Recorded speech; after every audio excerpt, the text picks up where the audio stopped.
Hi guys, if you've never used a tampon but you want to try one, this tutorial is for you. Before we even get into how to use these, there's some things that I think you should know. First of all, the different colors of the wrappers usually mean different sizes, or they'll say on the outside what size they are. Now, we'll talk about vaginas, which is where the tampons go, in a second. They're very stretchy, and any size can fit in any body. But if you're just trying, you might want to start with something that's a light size or a slender kind of size, just to make it less intimidating. When you buy tampons, this is just one example, you see that the different sizes, the lighter slender is just a light flow, doesn't absorb as much blood, regular does a little bit more, and a super has more, and there are even bigger ones than that. These are just a combination that comes sold together for different days and different flows of your period. There's lots of different kinds of tampons out there. Some tampons don't have an applicator or an outside part that you use to put them in. We're going to be talking about tampons that do have applicators, and here are two different kinds. The one on the right has a cardboard applicator where the top of the tampon actually sticks out top. The one on the left has a plastic applicator and the tampon is inside. I'll show you more about this later. The strings that you use to remove a tampon are hanging out the bottom. Again, if you're just starting and you're finding this a little nerve-wracking, you might want to have the smoother plastic one. For environmental reasons, I really like the cardboard ones. They're more biodegradable and earth-friendly, but if you're just learning, this might be the best fit. And again, there are some that don't have applicators that you just put in with your fingers too. If we're looking inside your body, we cut you down the middle. This is the internal genitals of a person with ovaries and a uterus. So the uterus is this part in the middle. The ovaries, where the eggs are on either side. And then there's this passageway, this tunnel, that is the vaginal canal or the vagina. That is the tunnel that leads to the bottom of the uterus. There's actually a little kind of gate-like narrowing here called the cervix. And that prevents tampons from being lost and going up into the uterus. So that's good to know about. When you put in a tampon, if this is the outside opening to your vagina, the tampon applicator is going to go inside the vagina until you can't go any further where the finger grips are. And then you're going to push the tampon out and remove the outside applicator, and the tampon, the absorbent bit of tampon, is inside the body with the string to pull it out when you want to remove it.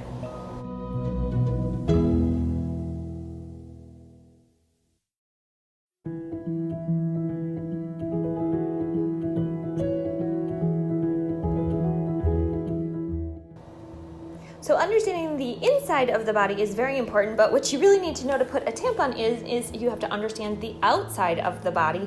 And to do that, I think you should get a mirror and look at what's between your legs and do some investigating. And let me describe what you're going to see.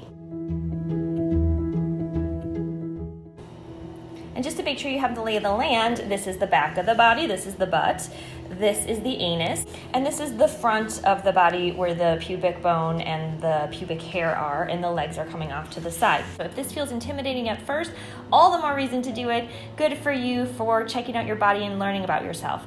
Now, external genitals are really different from person to person.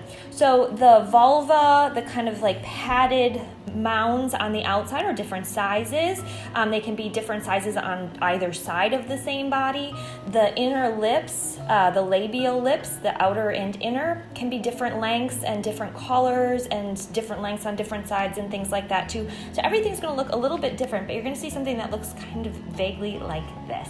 There's the urethra where pee comes out, the vagina where a tampon goes in or childbirth happens, and then the anus where poop comes out. For using a tampon, I think it's best to start from the back, from the anus, which I marked as a star on this drawing. So if you find your anus, there's then going to be a stretch of skin in front that's called the perineum. And then the next hole in front of it is going to be the vagina. So going back to our inside of our body picture, that is this opening here, just seeing it from the outside, looking up and in. So that is where you want to put a tampon. Now there is another opening here, the urethra, where urine comes, and then there's sort of a nubby little bump in the front. That's the clitoris or clitoris, and that is a very pleasurable part of a lot of people's bodies, but it is not an opening.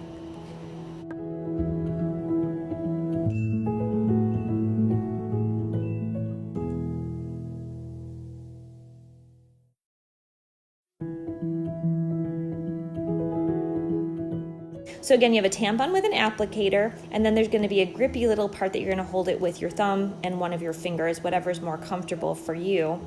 And that's how you're going to hold it. Now, this bottom part pushes in when you want to get the tampon out, but you're not going to do that until you have it in place. So don't push on the end until you're all the way where you make sure you want to be.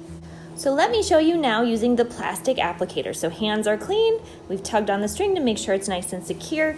We've moved up from the anus, up past the perineum to the vaginal opening. We've maybe put a little bit of lubricant on. We've done some deep breaths, in for 4, out for 6 or 7 to relax if we feel stressed about it. And then we're gently gonna put it in, and we're gonna aim it like we're aiming kind of at the back of the body, at the tailbone. And you're going to put it in. It should be nice and smooth until your fingers kind of come up against the outer part of the body. And then holding the outside, you're going to push that plunger, and then you're going to pull the applicator, just leaving the string in. Now I'm going to open my hand and show you what's happening inside. Inside, there's your tampon. And then when you want to take it out, you pull on that string and it pulls it right back out. Ta-da!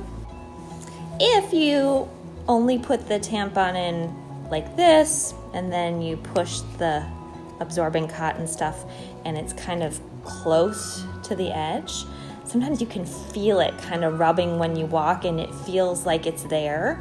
So if you feel that, then that means you should take it out, get a new tampon, just toss this one, get a new one, and try it again, this time making sure that you get the tampon all the way in, and then push the plunger and take it out. And if you get it in the right spot, it should feel very comfortable. It shouldn't feel obvious like you're feeling something rubbing on the inside of your body. You might want to wear a liner or a pad just to make sure that you don't leak through your tampon when you're getting used to them. Wear something light just in case you have some bleeding through. And it just takes some practice. So give yourself lots of grace and kindness and just keep trying. If it feels uncomfortable, if it's painful to put a tampon in, that could be an issue of the muscles spasming. That can happen if you're extra nervous and you just need to kind of work through it. You might want to talk to a trusted adult and think about doing some pelvic therapy, physical therapy, or other relaxation things. But for most people, a little bit of practice and relaxation, put on some music, smile at yourself in the mirror, psych yourself up, you'll do great. I hope this helps.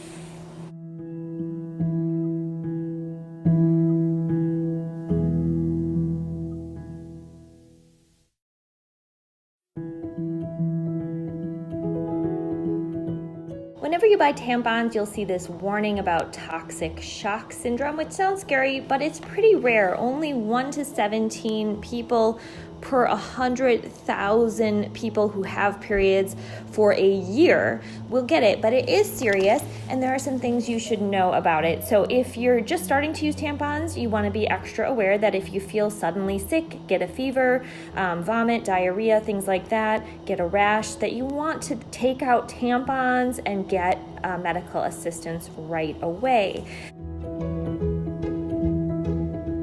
If you use the right size tampon for the kind of flow and don't wear tampons for too long, that can decrease risk of toxic shock. So don't use a bigger tampon so that you can wear it for longer. Use the right size for the amount of flow you have and change your tampons regularly. One other tip besides picking the right absorbency is to make sure that you're changing it, not going too long overnight. So 8 hours is the maximum. And so you'd want to put in a brand new tampon right before you go to bed and make sure that you don't leave it in for longer than 8 hours. Again, especially if you're new to using tampons and you don't know how your body's going to react, it might be better to try them during the day and get the hang of it, use it just sporadically, alternate it with pads for a while, and just make sure that these agree with your body, and then you can ease into using them overnight and for longer periods as long as you're batching the right amount of absorbency for your flow. If you're worried that you're going to forget about changing a tampon, you should definitely set a little reminder or an alarm. Be sure to read the warnings and talk to somebody if you're concerned about it. Again, it is pretty rare, but I just want to make sure that everyone is aware of it in case it were to happen.